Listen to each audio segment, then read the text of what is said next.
गमगीन है, क्योंकि इस तरह से किसी ने नहीं सोचा कि इस तरह की तस्वीर में हम लोग कभी जो है वो देख सकते हैं ना।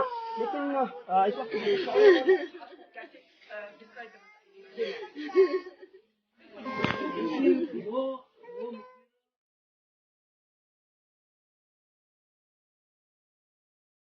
शहीद अरविंद कुमार बचपन से ही बेहद प्रतिभाशाली और साहसी रहे हैं, ये कहना है शहीद के परिवारजनों का। पिता मानसिक रूप से अस्वस्थ चल रहे हैं और छोटी बेटी के दिमाग का ऑपरेशन होना अभी बाकी है। ये कहानी है शहीद अरविंद कुमार की, जो जम्मू कश्मीर में आतंकियों से मुठभेड़ में शहीद हो गए हैं। फिलहाल ये तस्वीरें हम आपको दिखा रहे हैं उनके पैतृक गांव की, जहां पर इस समय मातम का माहौल पसरा हुआ है। कांगड़ा जिला के पालमपुर के मरूह निवासी अरविंद कुमार ने 32 साल की उम्र में देश के लिए सर्वोच्च बलिदान दिया है। हमले में घायल हुए और बाद में उनकी मौत हो गई। अरविंद के पैतृक गांव मरूह में घटना के बाद से मातम का माहौल पसरा हुआ है। रविवार सुबह तक शहीद की पार्थिव देह गांव पहुंचेगी। मौसम की खराबी के चलते उधमपुर से अरविंद का पार्थिव शरीर एयरलिफ्ट नहीं हो पाया है और ऐसे में उधमपुर से सड़क मार्ग की मार्फत पार्थिव देह को रवाना किया गया है। देर शाम तक अरविंद का पार्थिव शरीर पालमपुर के होल्टा स्थित आर्मी कैंप पहुंचेगा और यहां से उन्हें परिजनों के सुपुर्द किया जाएगा। सुबह 6:30 बजे सूरी मरूह में पार्थिव शरीर को लाया जाएगा और यहीं पर रितलिंग सेरेमनी होगी, जहां सैकड़ों की संख्या में पहुंचकर लोग श्रद्धांजलि अर्पित करेंगे और यहीं से उन्हें शमशान घाट ले जाया जाएगा, जहां सैन्य और राजकीय सम्मान के साथ उनका अंतिम संस्कार किया जाएगा। फिलहाल अरविंद कुमार के घर का माहौल इस समय बेहद तनावपूर्ण है और हर तरफ मातम का माहौल पसरा हुआ है। अरविंद कुमार के परिजनों ने बताया कि वे बचपन से ही बेहद साहसी और प्रतिभाशाली रहे। साल 2010 में पंजाब रेजिमेंट में भर्ती हुए और उसके महज चंद सालों में ही उन्होंने स्पेशल फोर्स में अपनी जगह बना ली थी। फिलहाल वे 9 पैरा कमांडो के तहत अपनी सेवाएं दे रहे थे। अरविंद ने जर्मन कंपटीशन में भी अवार्ड हासिल किए थे। सर्जिकल स्ट्राइक जैसे मिशन में भी अपनी अहम भूमिका निभा चुके थे। अरविंद अपने पीछे 2 बेटियां, धर्मपत्नी, बुजुर्ग माता पिता और बड़े भाई और छोटी बहन को छोड़ गए हैं। अरविंद के पिता पीडब्ल्यूडी से रिटायर हुए हैं और फिलहाल उनकी मानसिक तौर पर स्थिति ठीक नहीं है, वे अस्वस्थ चल रहे हैं।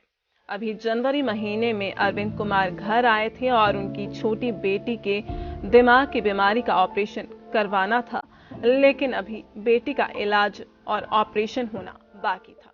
उन्होंने जल्द घर आने और बेटी के ऑपरेशन करवाने का वादा किया था, लेकिन वो वादा पूरा नहीं हो सका और वे शहीद हो गए। घटना के बाद से पूरे इलाके में शोक का माहौल है। देखिए, कल उग्रवादियों की मुठभेड़ हुई थी रजौरी के इलाके में। उसमें श्री अरविंद कुमार जी नाइक थे, 33 वर्ष उनकी उम्र थी और उसमें वो जो है वो इंजर्ड हुए और वीरगति को प्राप्त हुए। तो शहीद का जो पार्थिव शरीर है वो आज शाम तक जो है वो होल्टा पालमपुर कैंप में पहुंच जाएगा और सुबह वहां से चलेंगे 6 बजे के करीब और यहाँ पे घर में, शहीद के घर में जो अंतिम दर्शनों के लिए लेके आएंगे और यहाँ पे 7 बजे पहुँचेंगे। यहाँ पे ही रिथलिंग जो होगी, रिथलिंग की जो सेरेमनी होगी यहीं पे होगी। जितने भी लोग बाहर से मिलने आएंगे वो अपना श्रद्धांजलि अर्पित करेंगे। झंडा जो है वो सुपुर्द किया जाएगा और उसके बाद यहाँ से कोई 9:30 बजे के करीब जो है वो क्रिमेशन ग्राउंड में लेके जाएंगे उनकी बॉडी को और वहाँ पे जाके जो है शस्त्र परेड होगी, सलामी होगी और उसके बाद दाह संस्कार होगा। फिलहाल तो यही हमारे पास इनपुट है। क्योंकि बीते कल की ये घटना है और कुछ देरी की वजह बताई गई है सर, कोई पता चला?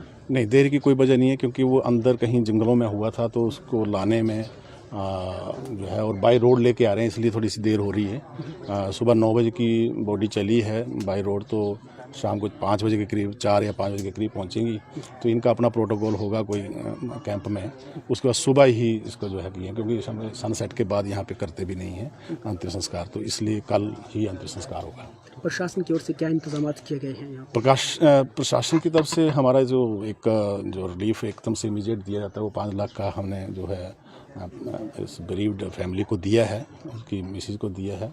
और दूसरा, हमने जो जितने भी प्रशासनिक अधिकारी हैं जो डिस्ट्रिक्ट लेवल के, वो भी इसमें शिरकत होंगे, और बाकी जो भी डायरेक्शन गवर्नमेंट की तरफ से होगी वो हम करेंगे। और जो भी इनको जो भी ज़रूरत होगी और जो भी हम वो डायरेक्शन दे दी गई है, जो भी रिपेयर वगैरह रास्ते की करनी है या फिर वो पायर की, वो सारा कुछ हम करेंगे, और जो भी ज़रूरत पड़ेगी हम करते रहेंगे। पहले तो अपना नाम बता दो। मेरा नाम भूपेंद्र कुमार है। भूपेंद्र जी, अरविंद आपके क्या लगते हैं? मेरा छोटा भाई था। छोटा भाई था। क्या एज रही होगी उनकी? अभी 33 है। 33 साल। हाँ जी। कब भर्ती हुए थे? 2010 में भर्ती हुआ था। कौन सी रेजिमेंट में, कुछ आइडिया? एक ही पंजाब में भर्ती हुआ था, वहाँ से प्रमोट होकर के 9 पैराज से गया। तो हमने सुना है कि बचपन से ही बहुत साहसी थे, सेना में ही जाना चाहते थे, क्या कहना चाहेंगे? वो पढ़ाई के टाइम से ही बोलता था कि मैं आर्मी में जाऊंगा और देश के लिए कुछ करूंगा, तथा उसको घर वाले सभी बोलते थे और नौकरी भी है, इतनी सारी नौकरी कहीं और कर लो, नहीं, वो बोलता था मैं आर्मी में ही जाऊंगा, और खुद दिल्ली जा कर के भर्ती हुआ था। दिल्ली जाके? हाँ जी। जब घर आता था, छुट्टियों पे आता था, तो क्या एक्टिविटी रहती थी घर में आकर, किस तरह का? वो सब साथ मिलजुल कर रहता था, गांव के जो भी आदमी सब उनसे मिलजुल कर रहता था, सभी लोग उसको बहुत चाहते थे, सबका दुलारा था। यूथ के बीच में किस तरह से था? बहुत अपने साथ, यानी अपने साथियों को सहारा देता था तथा उनको अपने साथ दौड़ लगाने के लिए ले जाता था, और बाकी लड़कों को बोलता कि आप भी सेना में जाओ, तथा उसकी वजह से 3-4 लड़के यहाँ से और भी भर्ती हुए। अच्छा, 3 और भी कॉपरेट किया। शादी कब हुई थी उनकी? शादी को अब 6 साल हुए। 6 साल हुए जी, अभी 6 में चल रहा है, 5 ही हुए पूरे। बाल बच्चा क्या है उनका? 2 लड़कियां हैं, एक 4 साल की, एक 2 साल की है। अभी आप कह रहे थे कि बेटी, एक जो छोटी बेटी है, हाँ जी, उसका नाम क्या है और उनको क्या हुआ था? उनका नाम सानविका है। उसको यानी नाक में उसका जो छेद होता है वो खुला था और नाक से होकर के मांस निकल रहा था। तो डॉक्टर ने बताया था कि इसका जल्दी ऑपरेशन नहीं हुआ तो कुछ भी हो सकता है, इसलिए वो जनवरी महीने में छुट्टी लेकर के आया था उनके इलाज। हाँ जी, फिर उसको लेकर के आर&आर हॉस्पिटल दिल्ली गया था, वहाँ पे उसका ऑपरेशन हुआ। अभी मई महीने में दोबारा जाना था, वहाँ पे चेकअप होना था और इंजेक्शन लगना था। लास्ट टाइम आपकी बातचीत कब हुई उनके साथ? इस महीने। वो तो वैसे करता रहता, इस महीने एक बार भी बात नहीं की उसने, सिर्फ पत्नी को आए थे 2 बार फ़ोन, क्योंकि इस बार वो ऑपरेशन में ही था। इस ऑपरेशन में जब जाना था तो फ़ोन किया था उन्होंने? नहीं जी, उन्होंने फ़ोन नहीं किया था। कोई फ़ोन नहीं किया था? वो अपनी सीक्रेट बातें नहीं साझा करते थे परिवार के साथ? बिल्कुल नहीं। तथा हमें मना करता था कि जब मैं ऑपरेशन में जाऊं तो मुझे फ़ोन नहीं करना। अच्छा, इस तरह से? हाँ जी। और माता पिता वगैरह घर में कौन कौन है? माता और पिता हैं। पिता दिमागी तौर पर बीमार है, उनको दिमाग काम नहीं करता है। आपको ये कब जानकारी मिली थी? हाँ जी, ये जानकारी कब मिली थी कि अरविंद जी अब नहीं रहे हैं इस दुनिया? कल दोपहर को 1:45 बजे मुझे फ़ोन आया कि आपके भाई अरविंद कुमार का ब्रेस्ट हुआ और उसको गोली लग गई है। उन्होंने पूरा सही नहीं बताया। मैंने बोला क्या हुआ वो बताओ। उन्होंने बोला मैं आप घर जाओ, थोड़ी देर के बाद बताते हैं। और थोड़ी देर बाद फ़ोन आया, उन्होंने बोला कि वो शहीद हो गया। कब तक आने की संभावना है उनकी? अभी उन्होंने बोला कि अभी 3 बजे तक योल कैंट में पहुंचेंगे, वहाँ से होल्टा को लेके जाएंगे और कल सुबह तक यहाँ पे आएंगे।